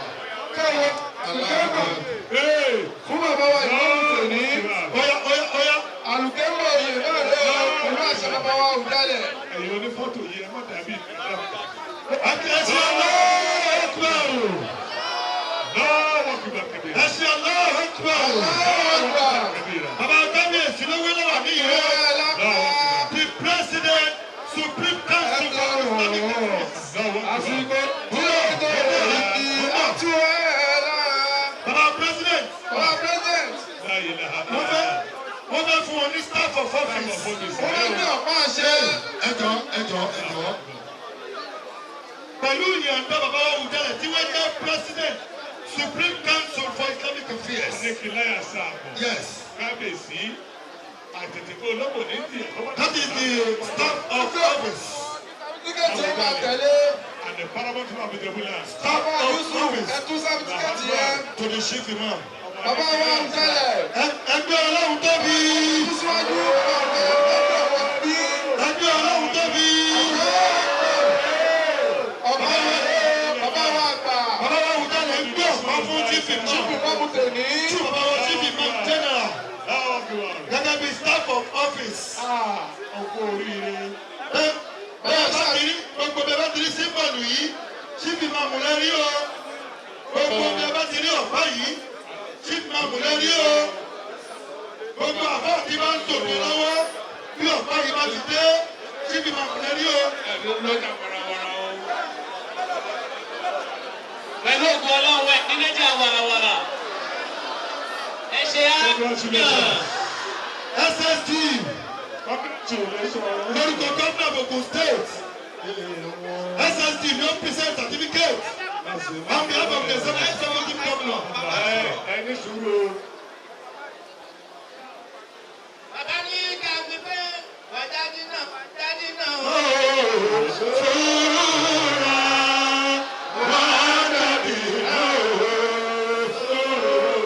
Bàbá ìmáàmù lóye kọ́tẹ̀ wọ̀jáde náà. Wọ̀jáde náà.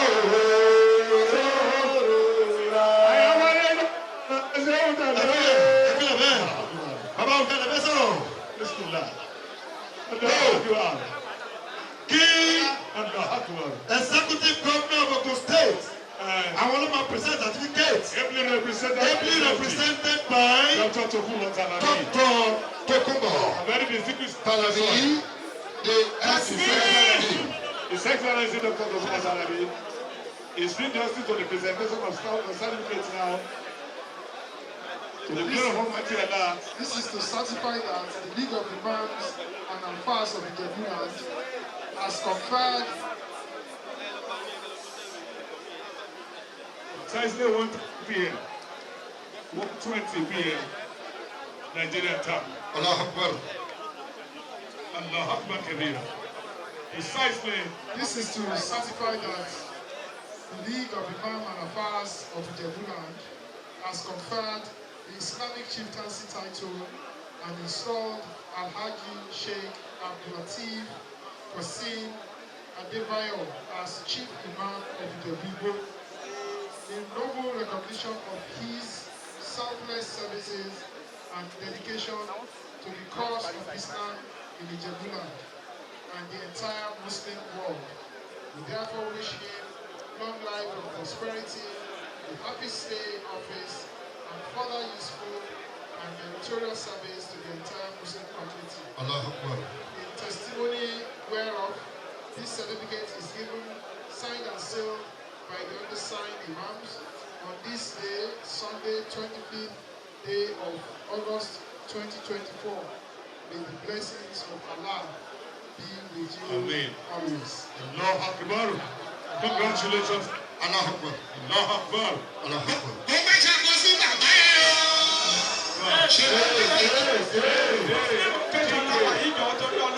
DJ.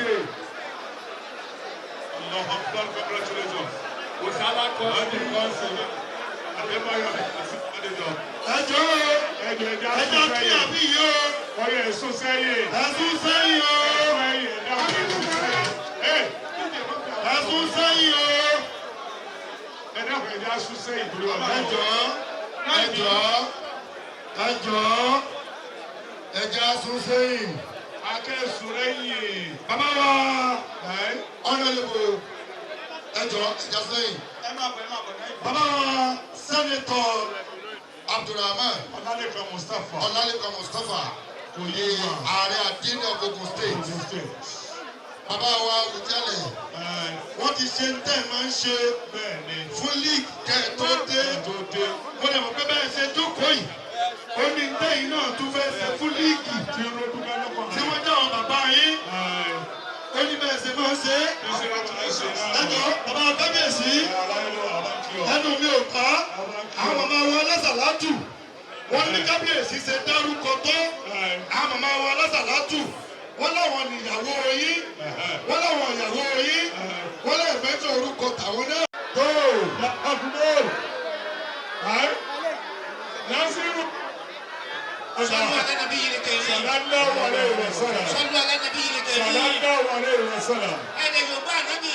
صلى الله عليه وسلم. tí àwọn bá ń báyìí. bàbá wa let's see the moment tó ṣe lórí sọ́fẹ́ ló ń sọ̀rọ̀. Báwa. ẹ̀yin alásàlátù gbogbo ilé ìjẹ̀bú bàbá ní 10 million naira. gbogbo àpapọ̀ a sì tú. gbogbo àpapọ̀ àwọn olórí 10 million. Àti ìbálòwò tí kábíyèsí ó kí kú dákọ̀ wọ́n tètè pẹ́ kárùn dákọ̀ kó màmá ṣe kí àdákọ̀ kó màmá tá kó sì dákọ̀ kó màmá tá Awujale wọ́n bá wọlé. Ẹgbẹ́ Ọlọ́run tóbi. Ẹgbẹ́ Ọlọ́run tóbi.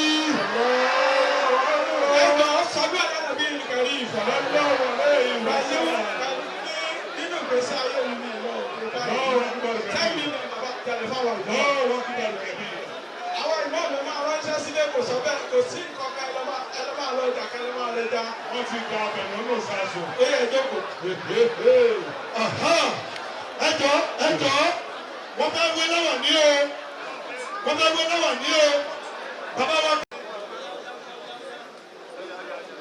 Wọ́n nínú orúkọ bàbá lẹ́yìn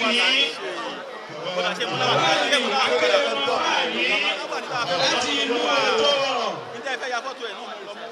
Láàrin tó fẹ́ wé yìí, wọ́n láwọn fún lè ní 250,000 naira. Fún ìlú Ìjẹ̀bú Igbó. 250,000 naira. Lọ́wọ́ kíbà. Wọ́n ní bákan náà. Bákan náà, látọ̀dọ̀ Arówóṣàdínì, Alhaji Mustapha, Máyọ̀délé, ẹ̀yin kọ́mítì tó dẹ́kun náà lọ bàbá yìí. Alhaji Abímbọ́lá.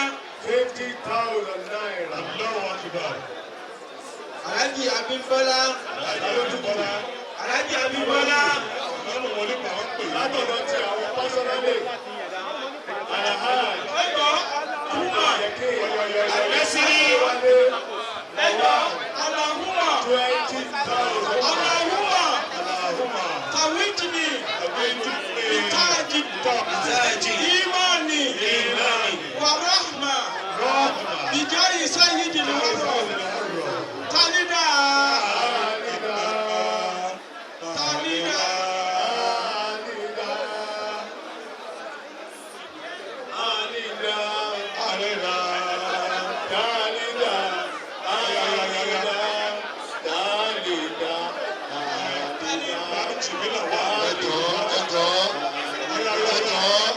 Gbogbo àwọn tá a wá síbí tá a wá sọrí rẹ̀.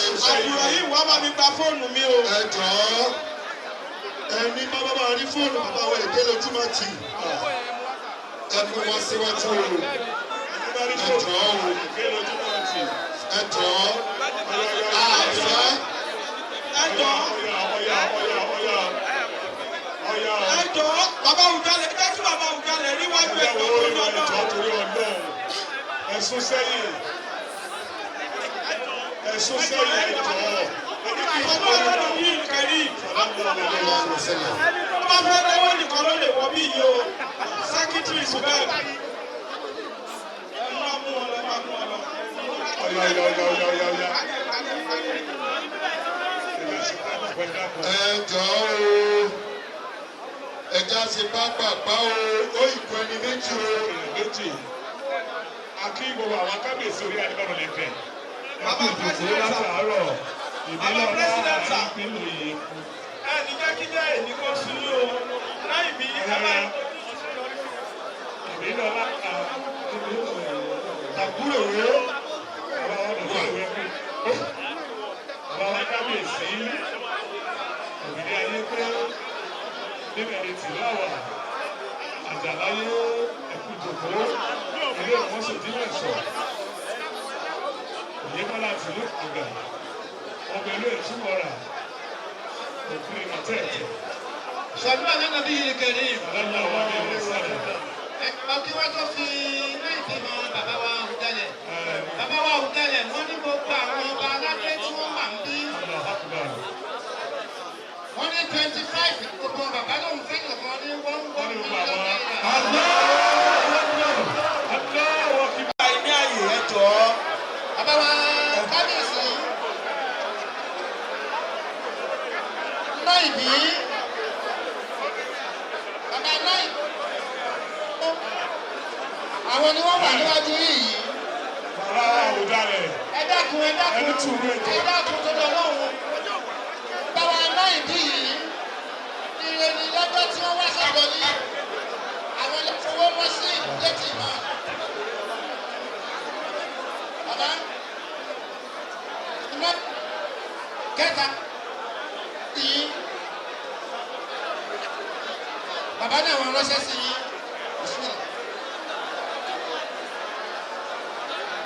Ọ̀ya talókàn. Ẹ̀ṣẹ́ òkúta àdúrà rárá. Eketa àdínì. Eketa àdínì. Ọlọ́dún orúkọ rẹ̀ sún sẹ́yìn ẹ̀jọ̀. Eketa ìbí wa ìjà sí náà. Bàbá wa Awujale àti fọlọ́wọ́n náà bí jẹ́mi láti. Adúpẹ́lá bàbá àti lọ́dún èkó sí bàbá létí bí àwọn ọ̀pọ̀ bá ti ń ṣàdúrà sí lára rẹ̀. Àwọn ọmọ aníkìláyà ṣàgùn. Àwọn ọmọ anítóyìnbó ò nílé. Aṣíwájú dínì. Wọ́n ti dìjẹ̀bú. Àwọn Àgbọ̀wọ́ sí ìdìbò olóògùn ní India.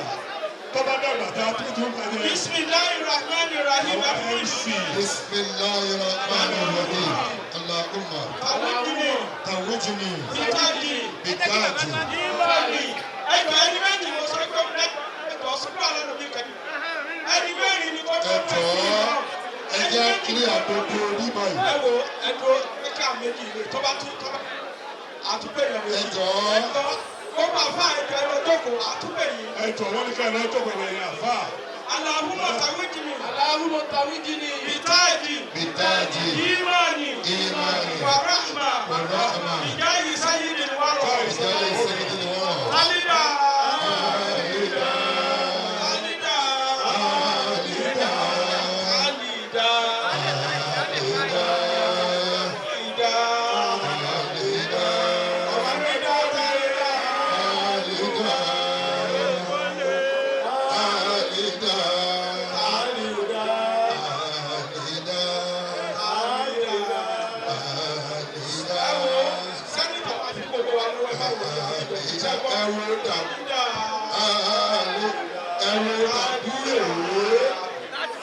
Aládé tuntun, Kàdúrèwé, aládé tuntun, olóyè tuntun, Alida, Alida,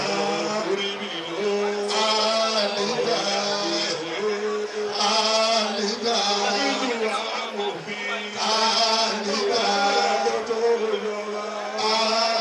barista lọ́yà. Alida. Alida.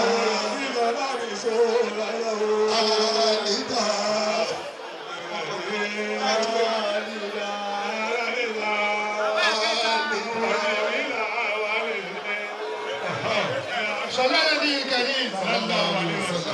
Ẹ̀kẹ́ àdínní nìyí ló wà wájú bàbá yìí. Bàbá ti ṣàdéhùn pé àti Noibu àti Eketa òun ránṣẹ́ sí wọn. Allahu Akbar. Láti ọ̀rọ̀ kíkà. Rabbil izzati amma yasifun.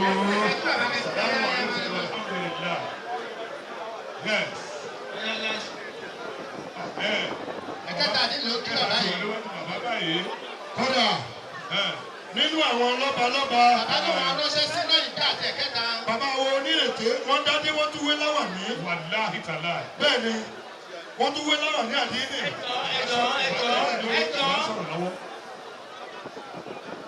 Bàbá náà wọn ránṣẹ́ sí àti Noibu pẹ̀lú ìbáríkà. Salamu alaikum. Wàjáde náà o. Chorora.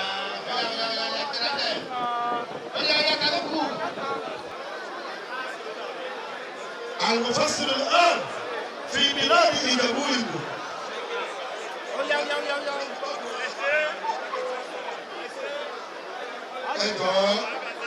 Bismillahirrahmanirrahim. Bismillahirrahmanirrahim. Allahumma. Allahumma. Tawidini. Tawidini. Bitaji.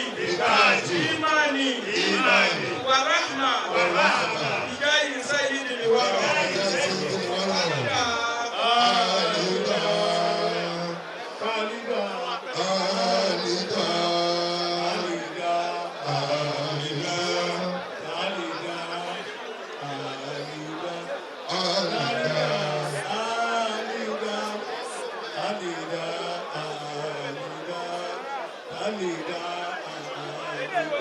Wọ́n ti wúwo láwọn ní àdínú kò ní torí òtútù kò ní torí fífọ́ Mufasir àtúwẹ̀ lára ara rẹ̀ lọ́rọ̀ àsìkò tí ó lóye ìlú àtúwẹ̀ lára. Ìlọsí ọlọ́run méje tú láéláé. Ajínà sọ́nù. Ajínà sínú.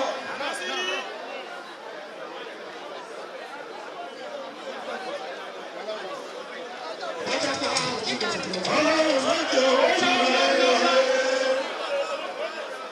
Mufasir ọmọ Ìmáàmù ọlọ́run lọ́rọ̀. Àmì àmì ọlọ́run jẹ́ bàbá ó pẹ́. Ọlọ́run jẹ́ bàbá ó pẹ́. Mufasir ọlọ́run jẹ́ bàbá ó pẹ́.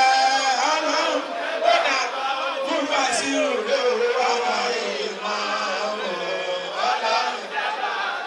Mufasir ọmọ Ìmáàmù ọlọ́run. Àti àmì ọmọ Ìmáàmù ọlọ́run jẹ́ bàbá. Ẹ̀jọ̀ àmì ọlọ́run jẹ́ bàbá ó pẹ́.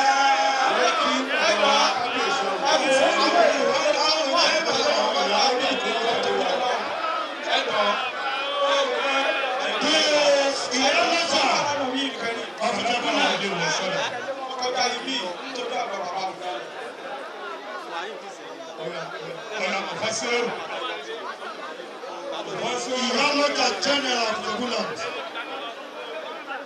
you are highly recognized. The Iyaloja General,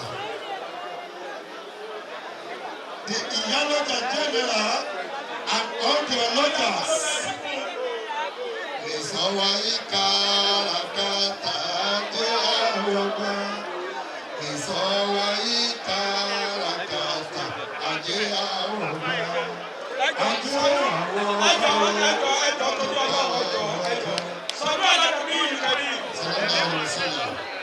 The last láwà ní awó yìí.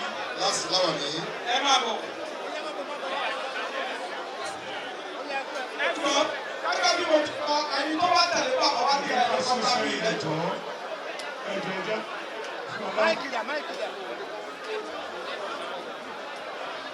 Bàbá wa Mufasir, àwọn ni wọ́n fẹ́ kí bàbá wa Awujale yìí. Àwọn ni àwọn ọmọ lẹ́yìn bàbá wa Alhaji Yusuf lókè ẹ̀gbọ́n tí wọ́n jọ ń ṣe màádí níjẹ̀bọ́dé ẹ̀ṣẹ́ ọ̀pọ̀jẹ̀ gbogbo ni wọ́n. Lọ́dọ̀ Ṣéhù Musa bàbá Yusuf lókè ẹ̀gbọ́n bàbá Ilé-Ifẹ̀. Àwọn ni ó kí bàbá kí wọn lọ́nà fún àgbàdìgbà sí. Àmín. Àmín. Ó ti wáyé báyìí. Ẹ̀kọ́ mi fáwọn ẹ̀kọ́ mi fáwọn. Bàbá wa Orimolusi, gbogbo ìlú Ìjẹ̀bú pé wọ́n ní bàbá ṣe bẹbẹ fáwọn. Àwọn náà ṣe bẹbẹ àṣìmáyé sí bàbá wa Awujale. Bàbá Nìjọ lẹ́kọ̀ọ́ ní bàbá, wọ́n náà ṣe bẹbẹ símáyé sí bàbá wa Awujale. Àbí?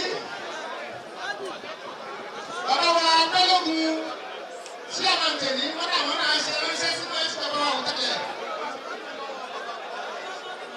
Bàbá wa Orimolusi. Wọ́n ní ká dúpẹ́ lọ́wọ́ bàbá wa Awujale nípa ẹ̀ náà ń jẹ ẹgbẹ́ fún wa o. Ọlọ́pàá lè ṣàṣe wọn. Àgbáríkà láàlú kìlìkìlì kẹrẹ. Ọlọ́pàá kan ṣe ọlọ́run ọba. Ọlọ́àna ọlọ́run ọba. Ọlọ́ṣẹ̀fá. Ọlọ́mọ́nà. Gbogbo àfáà tó bá wà níbí tó bá mọ àmọ́nà. Ẹ bá wa kà fún bàbá wa Awujale. Tó bá mọ àmọ́nà ó yáwúyáwúyá. Àmọ́nà rọ̀ sóòlù.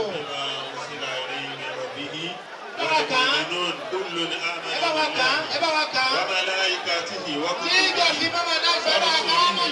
نفرق بين أحد من رسله وقالوا سمعنا وأطعنا غفرانك ربنا وإليك المصير لا يكلف الله نفسا إلا وسعها لها ما كسبت وعليها ما اكتسبت ربنا لا تؤاخذنا إن نسينا أو أخطأنا ربنا ولا تحمل علينا إصرا كما حملته على الذين من قبلنا ربنا ولا تحملنا ما لا طاقة لنا به واعف عنا واغفر لنا وارحمنا أنت مولانا فانصرنا على القوم الكافرين آمين زبتا آمين آمين.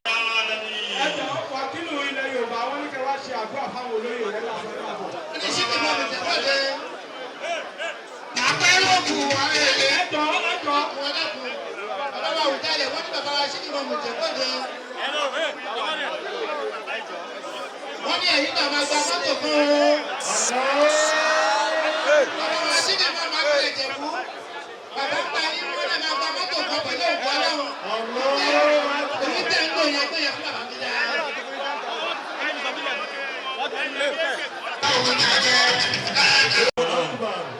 Òṣèlè rí ilẹ̀ Yorùbá, òṣèlè rí ẹ̀kọ́ ẹ máa kí ẹ fàlàsì. Wàkílù ló sọ̀rọ̀ yìí o. Kí ọba kan jókòó. Bẹ́ẹ̀ni.